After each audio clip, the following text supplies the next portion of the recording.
The Intergovernmental Authority on Development has reminded South Sudan to remain alert on the peace deal with a view to ending the crisis in the country. In September 2018, the East Africa Trading and Security Bloc mediated signing of agreement that committed the South Sudanese government and opposition to form a transitional government in May, deadline which was later shifted to November 2019. The opposition side has since asked for further extension of the deadline by 6 months on point that the government of President Kiir isn't making enough efforts towards the agreement. South Sudan government, after admitting failure towards the formation of a unity government, agreed to the proposed new deadline, but that is not without the concern of 8 nations bloc of East Africa.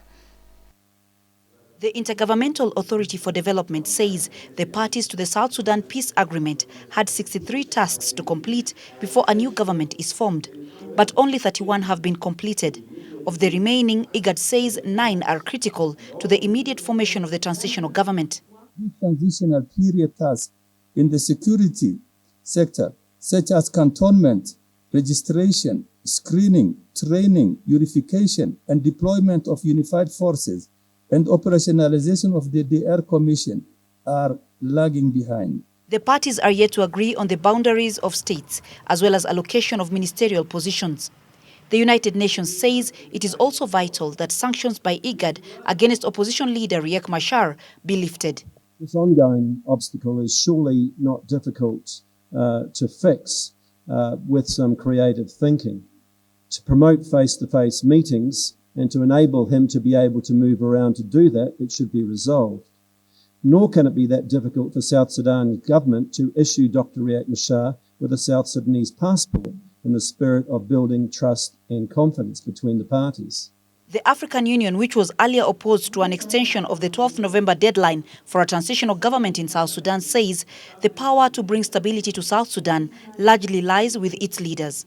These people of South Sudan demand urgent peace and not war anymore. These citizens understand that not all outstanding issues in the peace agreement can be resolved overnight. However, they also know that if the parties wish for the country to return to normal life, this can be achieved. The South Sudan government has given its commitment. I would be remiss not to mention here the importance of positive messaging by the parties, IGAD member states, regional and international partners, in creating a conducive environment for the parties to effectively and efficiently use the 100 days to complete the pending task. The parties have agreed to continue regular dialogue to bridge the mistrust among them. The region is asking the parties to the South Sudan Peace Agreement to exercise high level of compromise in resolving outstanding issues. They hope this will be the last extension to the deadline of forming a transitional government in the country that has suffered internal conflict since 2013. IGAD will review progress made by the parties after 50 days.